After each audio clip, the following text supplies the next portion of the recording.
What's good? We back with the Boxing Clinic. Good morning. It's your boy CJ Goodfellas. Switching gears. Talking about the NFL.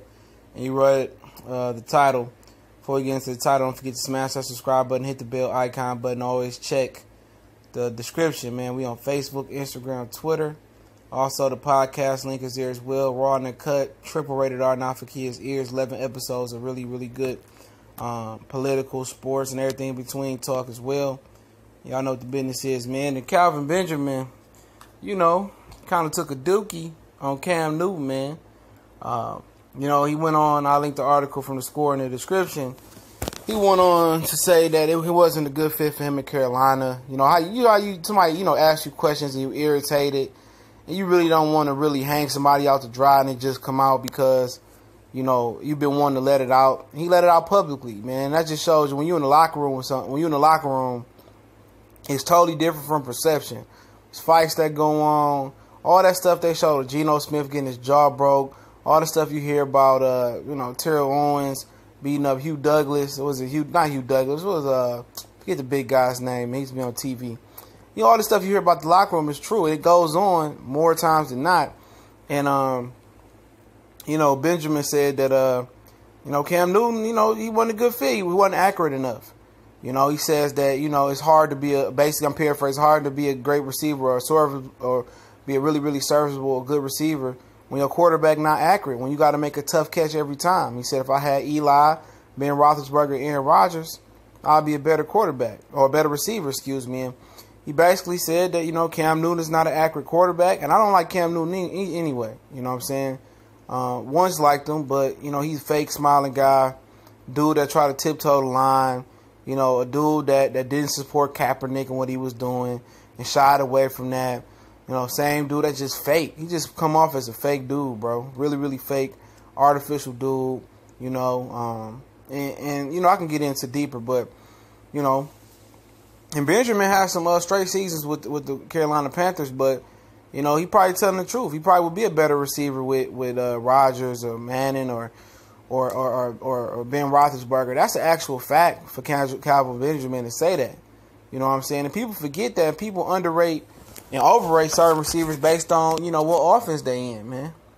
You know what I'm saying? That's a fact. And Benjamin was making great plays for Carolina, but he didn't have a really friendly, receiver-friendly quarterback. Everything that Cam Newton throw is high. It is high. And that's why they went to get the tall Devin Funchess, tall Kelvin Benjamin. That's why the taller receivers, because they knew Cam is high. But I would prefer him not to hang out, not to say this out in public, though. Honestly, I know he was, probably tired of answering questions about Carolina and why he got traded last season, in the middle of the season. And, things was coming out of Carolina, how he was heavy, he was out of shape coming into camp. And people taking shots at him and him shouldering the blame for his demise in Carolina. But in his mind, and probably actual fact that it was more going on than what was said, and all the blame was put on his shoulder. So it's hard when somebody keep poking you. You gotta let it out. He could have went worse. He really could have went worse. And he right. Cam Newton is not an accurate quarterback at all. Healthy, not accurate. Not accurate at all. Everything goes high or it's too low, and he ended up having a good year. Had a high year the other year. He had a high year, took him to the Super Bowl, came up a little bit short. That's a fact. But I just hate the way we, as black people, leave ourselves out to hang like that, man, to be honest, man. Kelvin Benjamin should have kept that to himself. You don't hear other receivers hanging out, Matt Ryan. You don't hear Julio hanging out with Matt Ryan. We all know Matt Ryan. He ain't that good, bro. All them weapons around him and a serviceable defense. He had kick returns, all types of things. Two of the best running backs in the league. One top 10 running back in Freeman, top 20 running back in Tevin Coleman. And he ain't got the job done. You don't hear Julio, hanging Matt Ryan out to dry. You know what I'm saying? You don't hear Odell even hanging out Eli Manning out to dry. And we know how erratic Eli Manning could be. You don't get that with other quarterbacks. Only black people pull that on black people, man. Is hang themselves out to dry. No, you don't get that from black people when they talk about white quarterbacks. You don't get or white receivers that talk about white quarterbacks. You didn't hear Wes Welker when he left New England say nothing about Tom Brady for real bad. You know what I'm saying? You ain't hear nothing like that. And it's terrible that we hang ourselves out to dry like that, man. And like I said, man, Calvin Benjamin can do better, should do better. Leave him behind you in a better situation. I know they ask you questions. Just, answer to the best of your ability. Anything about Cam, just say no comment. Let your play do the talking when you could be in Buffalo. Because, in my opinion, you go into a situation where ain't no Rodgers, Ben Roethlisberger, or Aaron, or even Eli Manning on your team. So you saying that, if you was with a better situation, better quarterback, well, you in a situation where the quarterback is worse than Buffalo.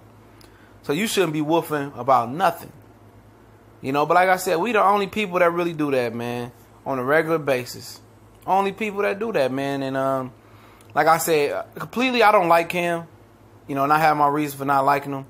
But Benjamin, he didn't have to do that, man. He wouldn't have pulled that shit on none of them sorry-ass quarterbacks in Buffalo. Peterman, A.J. McCarron, I think he's solid, though. Or Josh Allen that didn't drop the N-bomb and went on a racist rant before he got drafted. I bet he didn't pull up on him and say, I didn't like that racist rant. Or he missed him in practice. You garbage. You ain't say that to him. Black people only pull that shit on black people, man. And that's not just football. That's everyday life, man. But y'all know what the business is, man. I definitely appreciate you guys for checking us out. Once again, if you don't know, we talk more than boxing.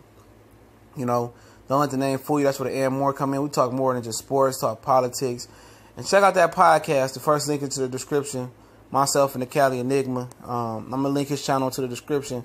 We working over there. We've been in podcasting for 2 weeks. 11 episodes. All types of length. All different subjects from Tekashi 6ix9ine to LeBron to Donald Trump to NBA Western Conference offseason talk. I mean, everything, man, you could think of, man. We already got to it. We're going to get to much more deeper talk. But don't forget to subscribe to this channel if you haven't. Hit the bell icon. Won't miss another video. We go live at least one time a day. At least we try to. And, shout out to the LDBC and everybody in between. Y'all know what the business is. We gone.